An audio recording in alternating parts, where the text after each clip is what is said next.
السلام علیکم ورحمۃ اللہ وبرکاتہ۔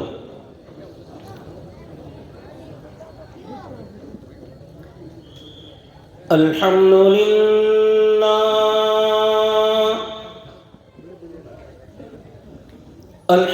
للہ نحمده ونستعینه ونستغفره ونؤمن به ونتوكل عليه ونعوذ بالله من شرور أنفسنا ومن سيئات أعمالنا من يهده الله فلا مضل له ومن يضلله فلا هادي له وأشهد أن لا إله إلا الله وحده لا شريك له وأشهد أن سيدنا وسندنا وحبيبنا ونبينا ومولانا محمدا عبده ورسوله أما بعد فأعوذ بالله من الشيطان الرجيم بسم الله الرحمن الرحيم فقد قال الله تبارك وتعالى في القرآن المجيد والفرقان الحميد وأنفقوا في سبيل الله ولا تلقوا بأيديكم إلى التهلكة وأحسنوا إن الله يحب المحسنين صدق الله العظيم وصدق رسوله النبي الكريم ونحن على ذلك لمن الشاهدين والشاكرين والحمد لله رب العالمين اللهم صل على محمد وعلى آل محمد كما صليت على إبراهيم وعلى آل إبراهيم إنك حميد مجيد اللهم بارك على محمد وعلى آل محمد كما باركت على إبراهيم وعلى آل إبراهيم إنك حميد مجيد۔ محترم اسٹیج پر رونق افروز حضرات علماء کرام، دور دراز جگہوں سے تشریف لائے ہوئے بزرگان اسلام و برادران ملت اور معزز ساتھیوں، الحمدللہ آج بہت ہی خوشی اور مسرت کا موقع ہے کہ الحمدللہ زمانہ دراز کے بعد یہ سلسلہ پھر سے شروع ہوتا ہوا نظر آ رہا ہے کہ ہمارے شہر کے اندر جلسہ اصلاح معاشرے کے نام سے جو آج یہاں منعقد ہیں، اصلاح معاشرہ، اصلاح کہتے ہیں درستگی کو، صحیح کرنے کو۔ ہمارا دین اسلام جو اللہ تعالیٰ نے قرآن مجید میں نازل فرمایا، پورا قرآن مجید لوگوں کی اصلاح کے لیے ہی اترا ہے، اور سب سے بڑے مصلح خود اللہ تبارک و تعالی ہیں، اور لوگوں کی اصلاح کے مختلف طریقے ہیں۔ اللہ تعالیٰ نے بھی مختلف طرق سے، مختلف طریقوں سے ہم بندوں کی اصلاح فرمائی ہے، بیان فرمایا ہے قرآن مجید میں۔ اور ہم دنیا میں بھی دیکھتے ہیں کہ جہاں کوئی کسی کے اندر کوئی اونچ نیچ، کوئی خرابی نظر آتی ہے تو لوگ ان کی اصلاح جو کرتے ہیں، ان کو جو نصیحت کرتے ہیں، اس کے مختلف انداز ہوتے ہیں۔ جیسا کہ عام طور پر جو اصلاح کا طریقہ ہوتا ہے وہ ہے وعظ و نصیحت، سمجھانا، بجھانا۔ سمجھانے کے بھی انداز الگ الگ ہوتے ہیں۔ کبھی ڈانٹ ڈپٹ کر سمجھایا جاتا ہے، کبھی پیار اور محبت سے سمجھایا جاتا ہے۔ اصلاح کرنے کے بہت سارے طریقے ہوتے ہیں۔ کبھی انذار کے ذریعے سے ڈرا دھمکا کر اصلاح کی جاتی ہے، اور کبھی تبشیر کے ذریعے سے بشارت اور خوشخبریاں سنا کر۔ اللہ تبارک و تعالیٰ نے قرآن مجید میں تمام طریقوں کا استعمال فرمایا، وعدوں کو بتا کر، لوگوں کو بشارتیں دے کر، خوشخبریاں دے کر لوگوں کی اصلاح اللہ نے کی، اور اپنے عذابات اور اپنے وعیدوں کو دکھا کر، ڈرا کر، دھمکا کر لوگوں کی اصلاح کی۔ کبھی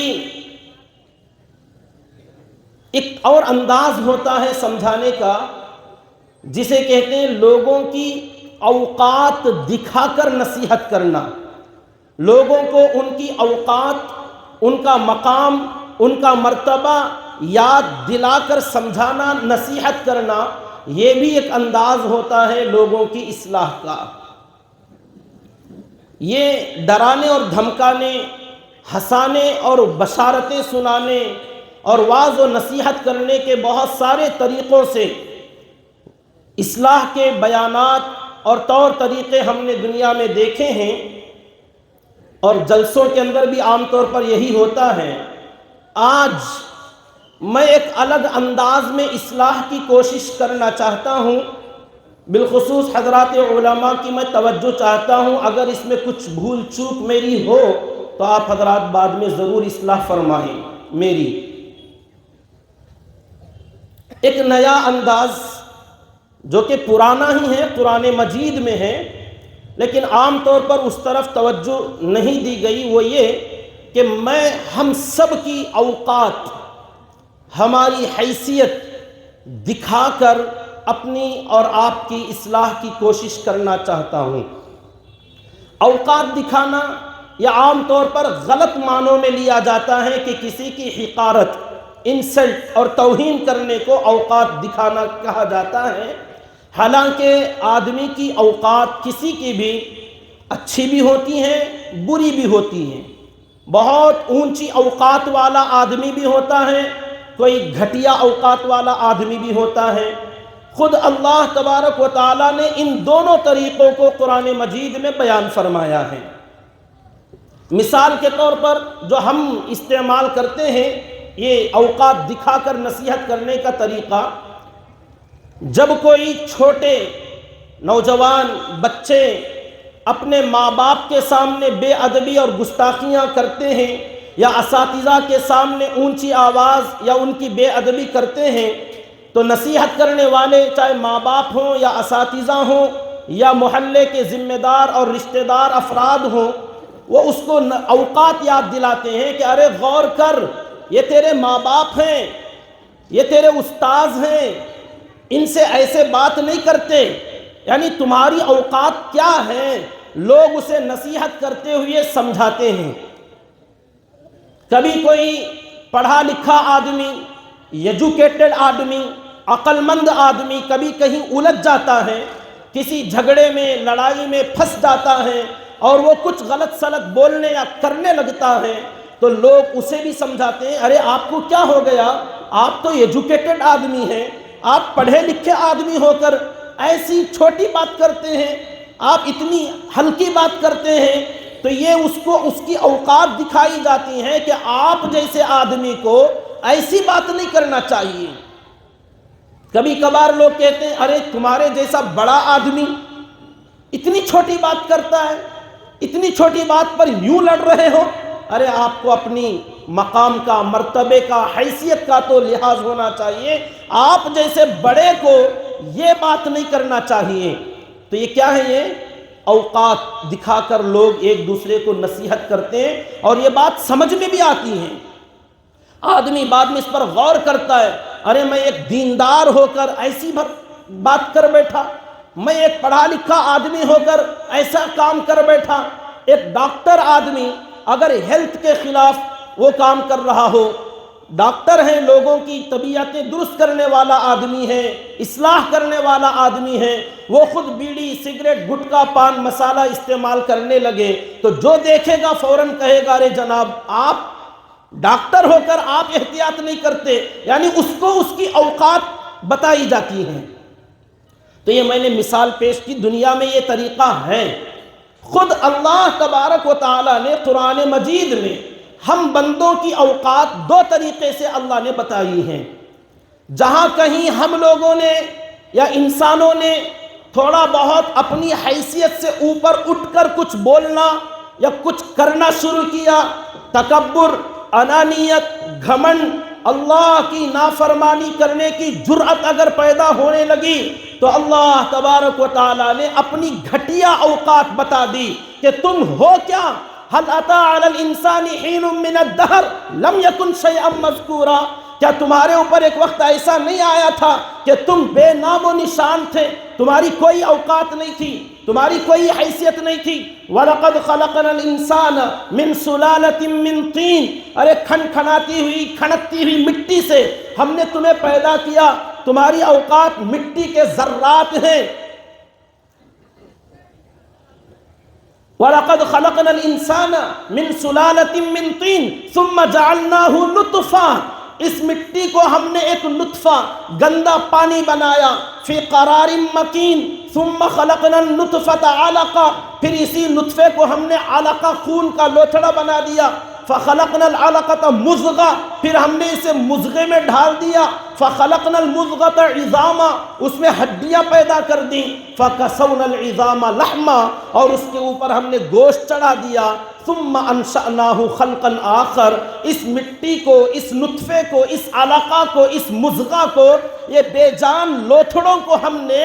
ایک دوسری تخلیق دے دی۔ فتبارک اللہ احسن الخالقین، تم جیسے بے حیثیت لوگوں کو اتنا حسین چہرہ، اتنی جمیل کیفیت جو ہم نے دی ہیں، یہ تمہاری اوقات ہیں، یہ تمہاری حیثیت ہے، یہ تمہارا مقام اور مرتبہ ہے، اور تم جیسا آدمی ہمارے سامنے اکڑتا ہے، اتراتا ہے، تکبر کرتا ہے، یہ تمہارے شان کے لائق نہیں ہے۔ ایک تو ہماری گھٹیا حیثیت اللہ تعالیٰ نے قرآن مجید میں بیان فرمائی۔ یہاں میں اس پر جائے بغیر جو دوسری حیثیت اللہ تعالیٰ نے بیان فرمایا ہے، اس پر تھوڑی تفصیل سے روشنی ڈالنا چاہوں گا، کاش کہ اتر جائے تیرے دل میں میری بات، اس امید کے ساتھ کہ اللہ تبارک و تعالیٰ نے ہم لوگوں کی ایک دوسری اوقات بتائی، ہماری لیاقت، ہماری حیثیت جو اصل کے اعتبار سے ہم یہی ہیں کہ مٹی سے پیدائش ہماری ہوئی ہے، اصل تخلیق وہاں سے ہوئی، پھر بہت سارے مراحل، نطفہ، علقہ، مضغہ، یہ تمام کیفیات سے گزرتے ہوئے ہم اس دنیا میں ایک بشر، ایک انسان کی صورت میں ہم دنیا میں جنم لیے پیدا ہوئے ہیں۔ اللہ تبارک و تعالیٰ نے جب ہماری تصویر کا دوسرا رخ قرآن میں بیان فرمایا، ہمارے مقام اور مرتبے کو بیان فرمایا، تو ایک واقعے کی طرف میں آپ کو لے چلنا چاہتا ہوں۔ وہ واقعہ ہے، اللہ تعالیٰ نے سورہ اعراف میں 9ویں پارے کے اندر تفصیل کے ساتھ بیان فرمایا ہے۔ 2-4 رکوع پہلے سے بہت لمبی تفصیل ہے وہ۔ وَوَاعَدْنَا مُوسَىٰ 30 لَيْلَةً وَأَتْمَمْنَاهَا بِعَشْرٍ فَتَمَّ مِيقَاتُ رَبِّهِ، تو بہرحال 30 دن کا وعدہ تھا، 40 دن پورے کر لیے، چلا لگایا، حضرت موسیٰ علیہ نبینا و علیہ الصلاۃ والسلام نے، تو ایک چلہ کشی کے بعد اللہ تعالیٰ نے تورات کتاب دی. ہماری حیثیت، ہماری اوقات بتا رہا ہوں جو اللہ نے قرآن میں بیان فرمایا ہے کہ حضرت موسیٰ علیہ السلام کو ہم نے تورات دی. وہ اپنی قوم بنی اسرائیل کے پاس تشریف لائے. قوم گوسالہ پرستی، بچھڑے کی عبادت میں مشغول ہو کر برباد ہو چکی تھی. اللہ کا غضب آیا، عذاب آیا. وہ بہت سارے مراحل سے گزرنے کے بعد ان کی توبہ اور استغفار اللہ نے قبول فرما لیا. تو یہ تمام قصہ ہونے کے بعد حضرت موسیٰ علیہ السلام نے اپنی قوم بنی اسرائیل کو اب وہ کتاب دی اور کہا میں جو ایک چلے کے لیے یہاں سے باہر گیا تھا اس کے بدلے میں اللہ تعالیٰ نے مجھے تورات عطا فرمائی ہے، یہ لو اور اس پر عمل کرو، اس کے احکامات کو پڑھو اور سمجھو اور عمل پیرا ہو جاؤ. تو بنی اسرائیل نے فوراً سوال کیا کہ آپ ایک چلہ ہم سے غائب تھے، اچانک آپ آتے ہیں اور کہتے ہیں کہ یہ کتاب اللہ کی ہے، تورات اللہ نے دی ہے، یہ تختیاں اللہ نے دی ہیں، ہم کیسے مان لیں؟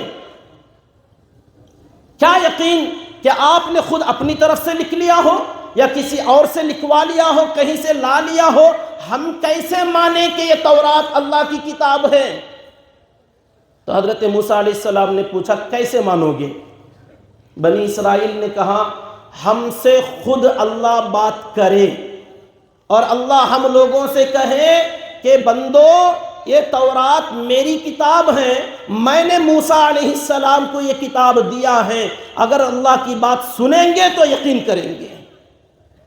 بہت بڑا سوال کر بیٹھے.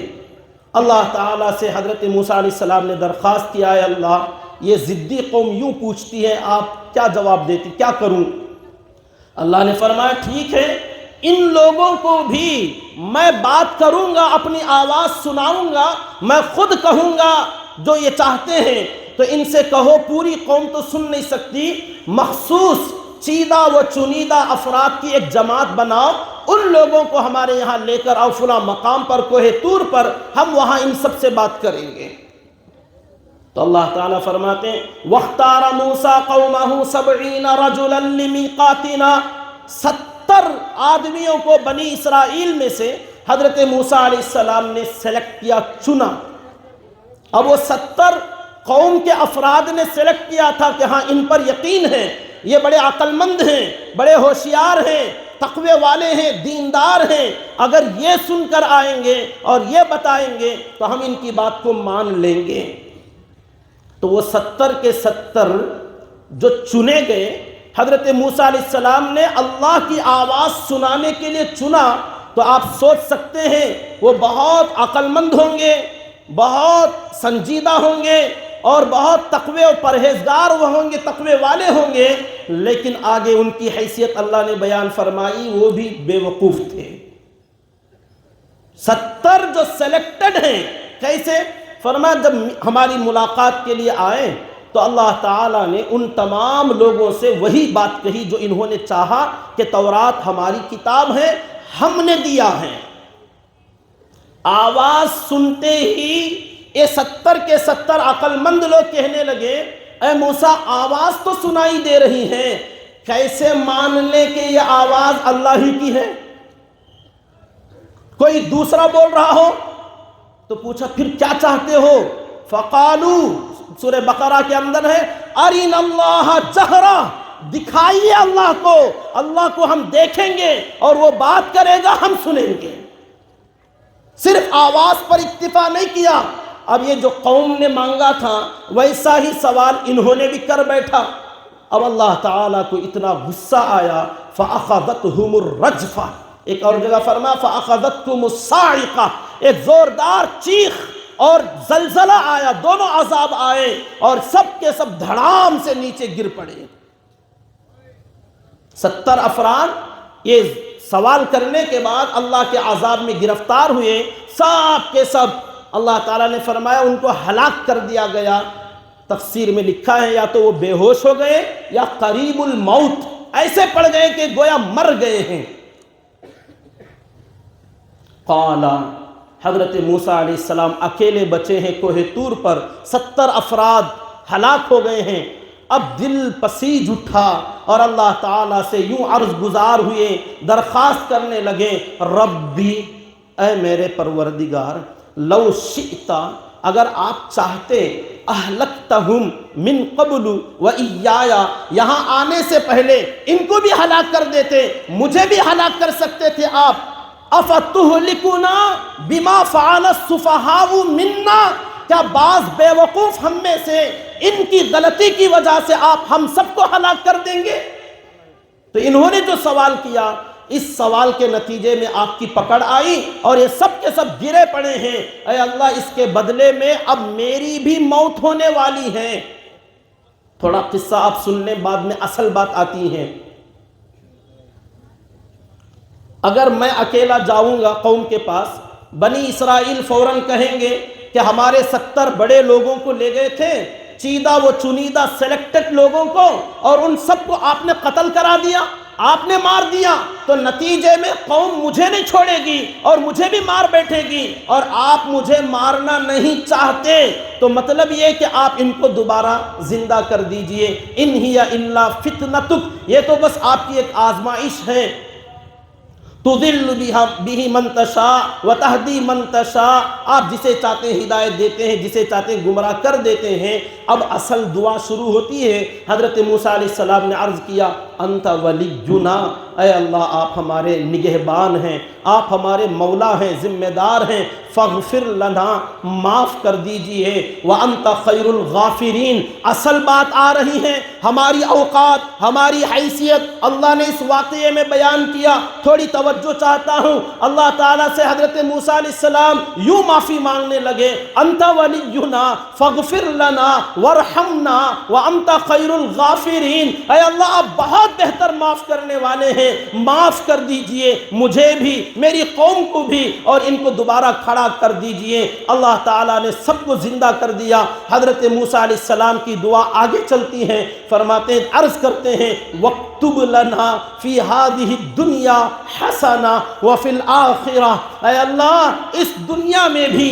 آپ کی رحمت، آپ کی جو بھلائی ہے، حسنہ کا ترجمہ آگے خود اللہ نے رحمت سے کیا ہے کہ اے اللہ اس دنیا میں بھی بھلائی ہمیں دے دیجئے، وفی الآخرہ، اور آخرت میں بھی ہمیں اپنی رحمت کا ایک بہت بڑا حصہ عطا فرمائیے۔ دعا کی قبولیت کا موقع تھا، اللہ نے دعا قبول کر لی، 70 افراد زندہ ہو گئے، آگے مانگنے لگے، اے اللہ معافی تو کر دی آپ نے، اب آگے وَاكْتُبْ لَنَا فِي هَذِهِ الدُّنْيَا حَسَنَةً، اس دنیا میں بھی آپ کی رحمت ملتی رہے، آپ کی بھلائی ہمیں ملتی رہے، وَفِي الْآخِرَةِ، اور آخرت میں بھی بھلائی ہمیں دے دینا، آپ کی رحمت کی چادر میں ہمیں سمیٹ لینا۔ اِنَّا ہُدْنَا إِلَيْكَ، کیونکہ ہم اخلاص کے ساتھ آپ کی طرف رجوع کرتے ہیں، ہم آپ کے ساتھ آپ کے سامنے توبہ کرتے ہیں، رجوع اللہ ہوتے ہیں، آپ ہماری دعا قبول کر لیجئے۔ قال، دعا ختم ہوئی، جواب آیا اللہ تعالیٰ کا، عذابی اصیب بہ من اشاء۔ دیکھیے پہلی بات تو یہ کہ میرا عذاب اور میری رحمت اور میری عطا کا جو مسئلہ ہے، پہلی بات تو یہ، ان رحمتی سبقت علی غضبی، ایک اصول ہے کہ میری رحمت میرے غضب سے آگے ہی رہتی ہے۔ قال عذابی اصیب بہ من اشاء، کہ میرا عذاب، جس بندے کو میں عذاب دینا چاہوں گا دنیا میں بھی صرف مخصوص بندوں کو عذاب میں مبتلا کرتا ہوں، ورنہ تو دنیا میں بہت سارے سرکش، بہت سارے متمرد، بہت سارے عذاب کے لائق لوگ ہوتے ہیں، لیکن سب پر میرا عذاب دنیا میں نہیں آتا۔ عذابی اصیب بہ من اشاء، جسے میں پکڑنا ہی چاہتا ہوں، جس کی سرکشی حد سے زیادہ ہو جاتی ہے، صرف اسی کو پکڑتا ہوں۔ وَرَحْمَتِي وَسِعَتْ كُلَّ شَيْءٍ، اور میری جو رحمت ہے یہ ہر چیز پر وسیع ہے۔ جس رحمت کا آپ مطالبہ کر رہے ہیں، یہ رحمت میری پوری دنیا میں ہر چیز پر وسیع ہے۔ لیکن آپ نے جو دنیا میں رحمت مانگا، میں نے سب کو دے دیا، آپ کو بھی، آپ کی قوم کو بھی، ماننے والوں کو بھی، نہ ماننے والوں کو بھی، حتیٰ کہ جمادات، نباتات، حیوانات، انسان، جنات، سب کو میں نے میری رحمت کا حصہ دیا ہے۔ ایک مرتبہ مسجد نبوی میں ایک بدو، ایک اعرابی، ایک دیہاتی شخص آئے، نماز پڑھی اور نماز کے بعد انہوں نے بہترین دعا کی، اور دعا میں یوں کہا، اے اللہ مجھ پر رحم فرما اور حضرت محمد صلی اللہ علیہ وسلم پر رحم فرما، مگر ہمارے ساتھ کسی کو شریک نہ فرما۔ رحمت میں صرف میں ہوں اور میرے نبی ہوں گے، ہم دونوں پر رحم فرما اور ہمارے ساتھ اس رحمت میں کسی کو شریک نہ فرما۔ قریے والے آدمی تھے، یوں مانگ بیٹھے، اللہ کے نبی صلی اللہ علیہ وسلم نے دیکھا، سنا، مسکرایا اور فرمایا، اللہ کی ایک وسیع چیز کو تم نے بہت سمیٹ دیا، اتنی بڑی چیز تم نے اتنا مختصر کر دیا کہ صرف ہم دونوں پر اللہ کی رحمت ہو اور کسی پر اللہ کی رحمت نہ ہو۔ ارے اللہ کی رحمت اتنی وسیع، اتنی وسیع، اتنی وسیع ہے۔ فرمایا اللہ تعالیٰ کی جو رحمت کا معاملہ ہے، اللہ کی رحمت کے 100 حصے ہیں۔ اب سنیے اصل بات، فرمایا اللہ کی رحمت کے 100 حصے ہیں، اس میں سے ایک حصہ اللہ نے دنیا میں نازل فرمایا ہے۔ اس ایک رحمت کے حصے کا اثر ہے کہ دنیا کی تمام مائیں اپنے بچوں سے جو پیار کرتی ہیں، ماں کی ممتا کی جو مثال دی جاتی ہے، فرمایا یہ ماں کی ممتا اور ماں کی محبت اللہ کی اس ایک رحمت کا حصہ ہے۔ اذان کا جواب دیں۔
بعد میں کریں گے۔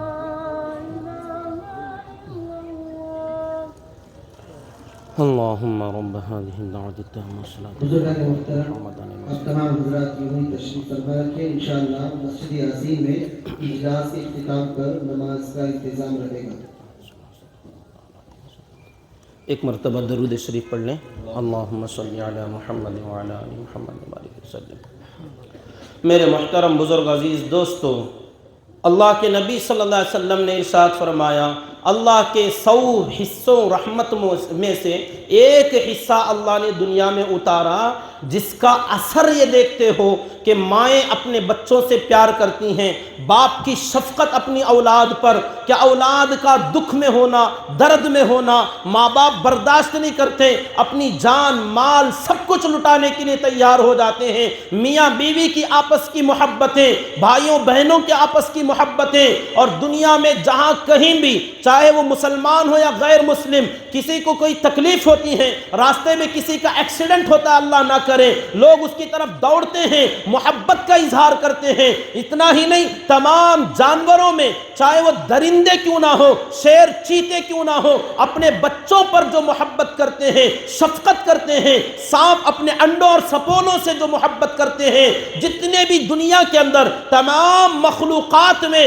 جہاں جہاں محبت آپ دیکھتے ہو، ایک دوسرے پر رحم اور کرم کا مادہ دیکھتے ہو، اللہ کے نبی صلی اللہ علیہ وسلم نے ارشاد فرمایا، اللہ کے 100 رحمت کے حصوں میں سے ایک حصہ رحمت جو اللہ نے دنیا میں اتارا، اس کا اثر ہے کہ اللہ کی ساری مخلوق کے دلوں میں، مخلوق کے لیے آپس میں ایک دوسرے کے لیے محبت اتنی پیدا ہو گئی، اب باقی 90 پر 99 حصے رحمت کے اللہ نے ابھی یوز نہیں کیا، ابھی استعمال نہیں کیا۔ فرمایا وہ اللہ نے اسٹاک کر کے رکھا ہے۔ اندازہ لگانا، غور کرنا کہ ایک رحمت کا یہ عالم کہ ساری دنیا میں محبتیں نظر آتی ہیں، ساری مخلوق میں محبتیں نظر آتی ہیں، ساری کائنات میں اللہ تعالیٰ نے کشش رکھی، لگاؤ رکھا، الفت اور محبت پیدا فرما دیا۔ اللہ کے اس ایک حصہ رحمت کا اثر ہے، 99 رحمتوں کا عالم کیا ہوگا۔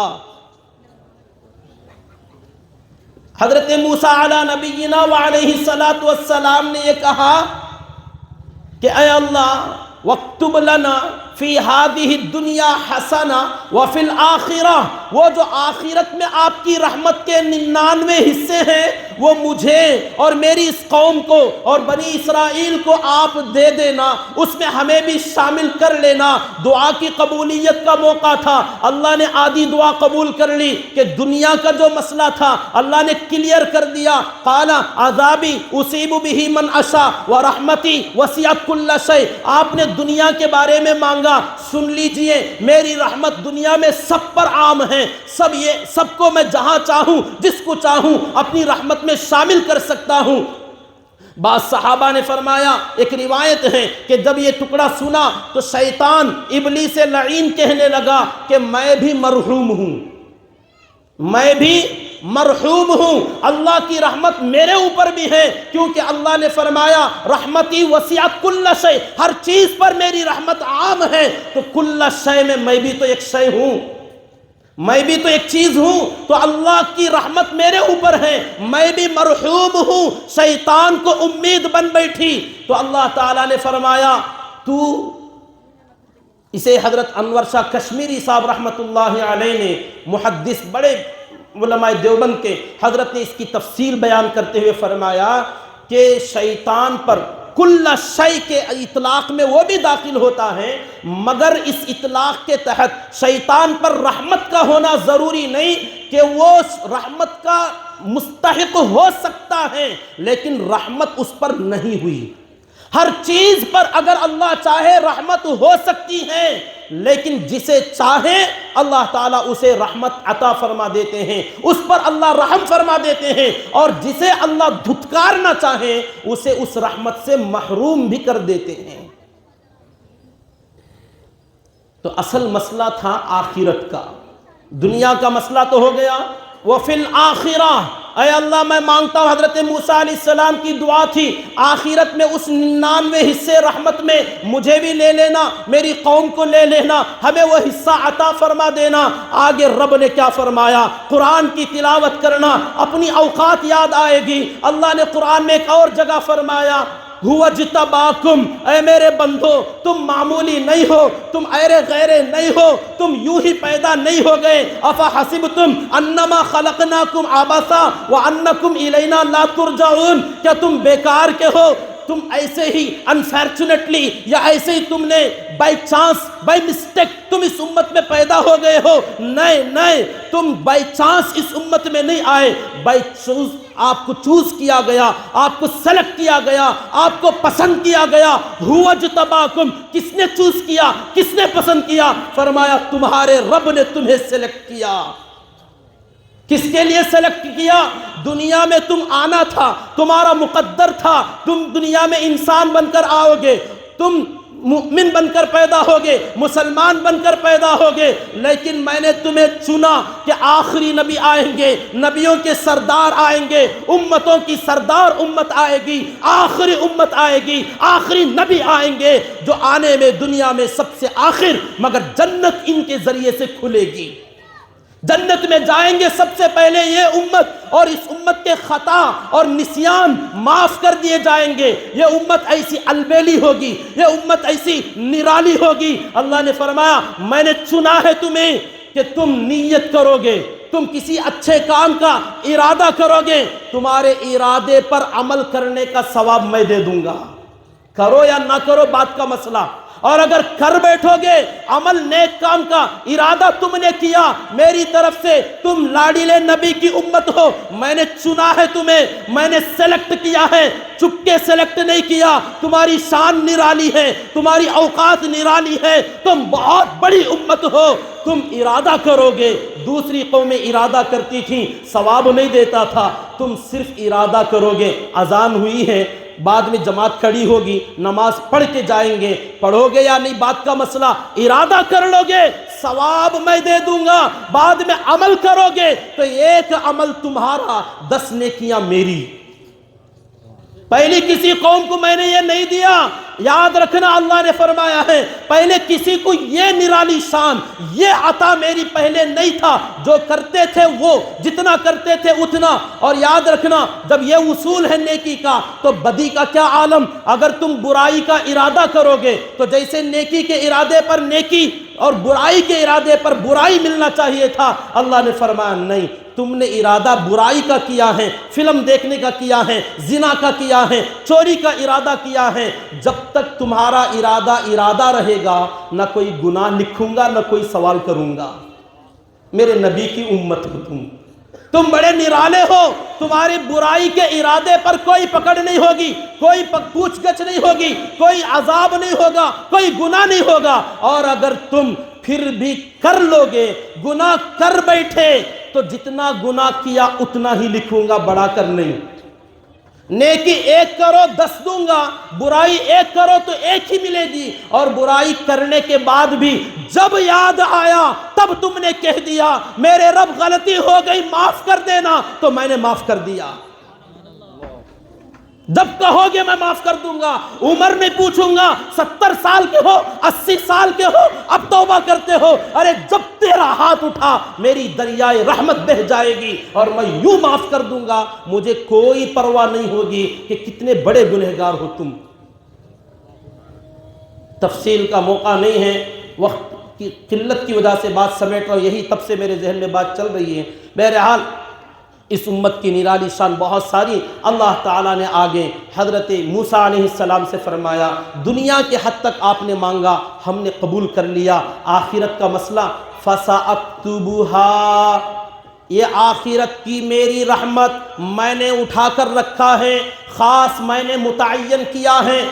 اکتبھا، میں نے لکھ دیا ہے یا لکھوں گا، اور میں نے طے کر دیا ہے للذین یتقون، ان لوگوں کے لیے جو تقوی اختیار کریں گے، ویؤتون الزکاۃ، اور اپنے مال کی زکوٰۃ ادا کریں گے، والذین هم بآیاتنا یؤمنون، اور جو ہماری آیتوں پر ایمان لائیں گے اور یقین رکھیں گے۔ تو تقوی جس کے اندر ہوگا اور جو اپنے مال کی زکوٰۃ ادا کرے گا، تقوی مطلب بدنی عبادتیں، تقوی اور طہارت، پرہیزگاری، حلال و حرام کی تمیز رکھ کر زندگی گزارنا۔ تو جو بندے تقوی والے ہوں گے اور جو بندے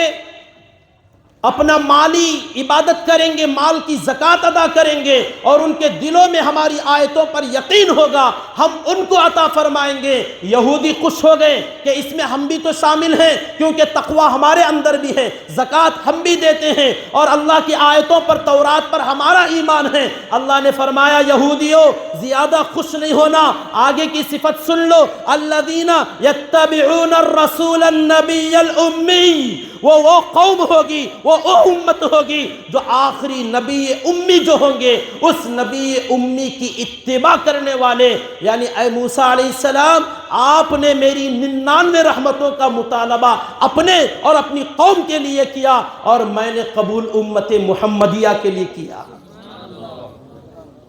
میں نے ان کو دیا ہے۔ یہ 99 رحمتیں اس امت کے لیے اللہ قیامت کے دن کھولیں گے اور فرمائیں گے یہ تمہاری شان ہے، یہ تمہاری ادا ہے، یہ تمہاری حیثیت ہے، یہ تمہاری اوقات ہے کہ دنیا میں اتنے گندے تھے، میں نے سلیکٹ کیا تو وہ مقام تمہارا بن گیا، وہ حیثیت تمہاری بن گئی کہ لو میری دریائے رحمت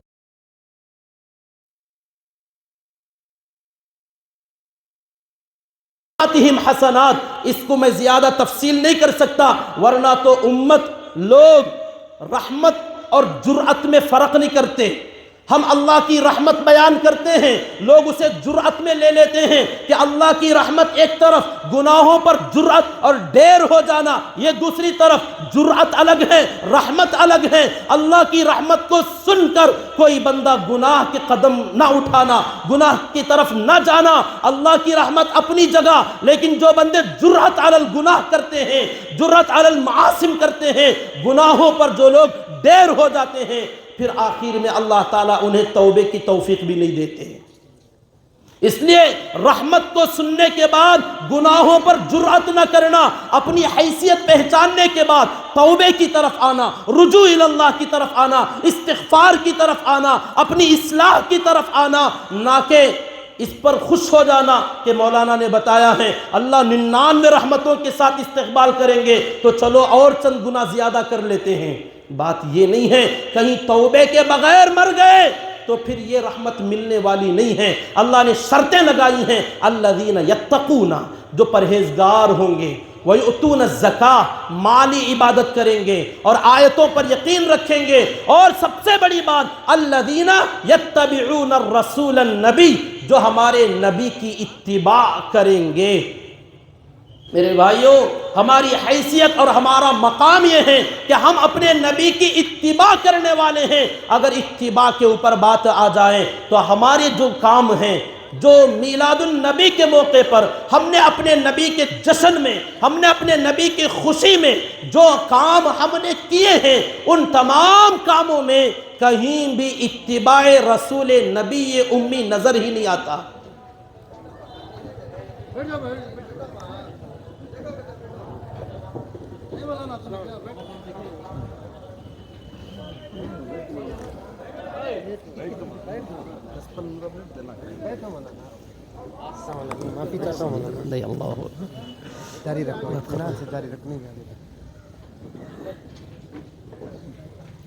سب سے بڑی شرط جو اللہ نے لگائی، الذین یتبعون الرسول النبی الامی، یہ تو ہماری صفات اللہ نے بیان فرمایا کہ اس امت کے 4 صفات ہوں گے جنہیں میں 99 رحمتیں عطا کرنے والا ہوں، جو یتقون یؤتون الزکاۃ والذین هم بآیاتنا یؤمنون الذین یتبعون الرسول النبی الامی، یہ ہمارے صفات تھے۔ اور آگے اللہ نے اپنے نبی کا مقام، اپنے نبی کا مرتبہ بیان فرمایا، 5 صفات اللہ نے اپنے نبی کے، امام الانبیاء کے، سرکار دو عالم صلی اللہ علیہ وسلم کی 5 بڑی بڑی صفات، حالانکہ ہمارے نبی کے بھی وہ اوصاف ہیں جیسے اللہ کے 99 نام ہیں، ہمارے نبی کے بھی اتنے ہی نام اور صفات، بلکہ آقا کے جو اوصاف حمیدہ اور اوصاف اور کمالات جو گنائے جاتے ہیں آپ کے بھی بہت سارے ہیں۔ اسی لیے کہا جاتا ہے اللہ خالق بے مثال تو آپ مخلوق بے مثال۔ تو ان تمام صفات میں سے اللہ تعالیٰ نے 5 صفات اپنے نبی کے بیان فرمائے۔ وقت کی گنجائش نہیں ہے، صرف ایک بات کہہ دیتا ہوں میرے نبی کے بارے میں، ارے جس نبی کی ہم امت ہیں، جس کی وجہ سے ہمارا یہ مقام ملا، ہمارا یہ رتبہ اللہ نے عطا فرمایا، اس نبی کے بارے میں ایک بات سمجھ لینا جو اس آیت کے اندر جو پہلا جملہ ہے النبی الامی، کہ نبی امی۔ اس نبی امی کا ترجمہ کرتے ہوئے لوگوں کو ڈر لگتا ہے۔ کیا ترجمہ؟ امی، ان پڑھ نبی۔ ہمارے نبی کی جو صفت اللہ نے بیان فرمائی، جمعہ کے دن بعد نماز عصر جو 80 مرتبہ درود شریف پڑھا جاتا ہے، اس کے اندر بھی اللہم صلی علی محمد النبی الامی، نبی امی کا جو اللہ نے شان کے ساتھ قرآن میں بیان فرمایا، آپ اس ایک ادا کو سن لیں، یہ صفت ہمارے نبی کی ہے، اور یہ بڑی شان والی صفت جو اللہ نے قرآن میں بیان فرمایا کہ ہمارے نبی، ہمارے رسول جو کہ امی ہیں یعنی ان پڑھ ہیں۔ اللہ معاف فرمائے، گستاخی نہیں ہے، اگر یہ امی کا لفظ یا ان پڑھ کا لفظ میرے لیے کوئی بولے میری توہین ہے، ہم میں سے کسی کے لیے بھی بولے آپ ان پڑھ ہو تو یہ ہماری انسلٹ ہے یا ہماری توہین ہے۔ نبی وہ ہیں، ہمارے نبی کی شخصیت، اللہ تعالیٰ نے ہمارے نبی کو اتنا باکمال بنایا تھا، اتنا بڑا بنایا تھا کہ یہ انسلٹ والا لفظ، یہ توہین والا جملہ جب نبی کو لگا تو اس جملے کی شان بڑھ گئی اور ہمارے نبی کا مقام بڑھ گیا کہ ہمارے نبی امی ہیں۔ یہ اہانت نہیں، یہ توہین نہیں، یہ عیب نہیں، بلکہ یہ ہمارے نبی کی شان ہے کہ گھٹیا لفظ جب نبی کے ساتھ جڑ گیا تو نبی کے مقام اور مرتبے کی وجہ سے معنی ہی بدل گیا اور نبی کی شان کو بتلاتا ہے یہ امی کا لفظ ہونا۔ لیکن کیسے کہ ان پڑھ امی،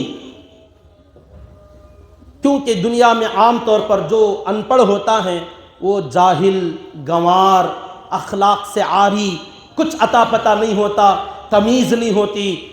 تو یہ تمام صفات اس کے اندر ہوتے ہیں جس کی وجہ سے ان پڑھ ہونا ایک عیب ہے۔ لیکن قربان جائیے اپنے نبی کی ذات پر کہ آقا کا ایک جملہ زبان سے نکلنا علم تو ہے، آقا کے ارشاد فرمانے کا نام، آقا نے ایک جملہ کہہ دیا، علم کا سمندر بہہ پڑا۔ ایسے الفاظ کہ دریا کو کوزے میں سمو دیا، ارحموا من فی الارض یرحمکم من فی السماء۔ آقا کے ایسے ایسے وہ جملے کہ جامع کلمات کہ چھوٹے چھوٹے الفاظ آپ فرما دیں، اور ایسا علم کہ آقا کے ان الفاظ میں ہم میں سے کوئی بندہ 2-4 یاد کر لیں تو ہم بہت بڑے علامہ سمجھے جاتے ہیں، بڑے باکمال سمجھے جاتے ہیں۔ آقا کے اخلاق، آقا کے اوصاف، آقا کا کردار، آقا کا عدل، یہ تمام صفات کو رکھنے کے بعد کہ اتنے باکمال آدمی اور امی ہیں تو یقیناً یہ آپ کی شان ہے، یہ آپ کی شان ہے، کیونکہ عام طور پر امی لوگ ان صفات سے ایک دم خالی ہوتے ہیں، اور ہمارے نبی کی زبان سے نکلنے والے الفاظ علم کا دریا بہاتے ہیں، لوگوں کی اصلاح کرتے ہیں، لوگوں کے اخلاق درست کر رہے ہیں۔ تو آپ کے جیسی شخصیت کے لیے، جیسا کہ متکبر ہونا، گھمنڈ والا ہونا، انانیت والا ہونا، مخلوق کے لیے یہ عیب ہے، یہ قابل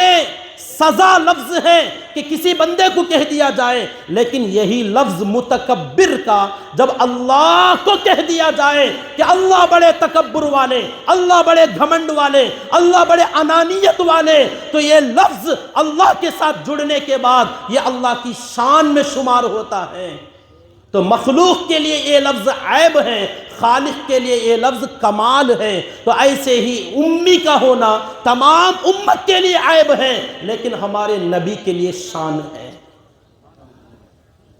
محترم بزرگ عزیز دوستو، آقا کی جو تعریفیں اللہ تعالیٰ نے آگے بیان فرمایا، اس کے اندر 5 میں سے ایک یہ تھی وَيُحِلُّ لَهُمُ الطَّيِّبَاتِ وَيُحَرِّمُ عَلَيْهِمُ الْخَبَائِثِ، کہ پاکیزہ چیزیں ہمارے نبی امت کے لیے حلال کرتے ہیں، اور تمام گندی چیزیں، ناپاک چیزیں ہماری اس امت کے لیے اللہ کے نبی صلی اللہ علیہ وسلم نے حرام کر دیا ہے۔ تو تمام خبائث گندی چیزوں میں، چاہے وہ کان کے ذریعے سے گندگی ہو، سونگھنے کے ذریعے سے گندگی، دیکھنے کے ذریعے سے گندگی، یا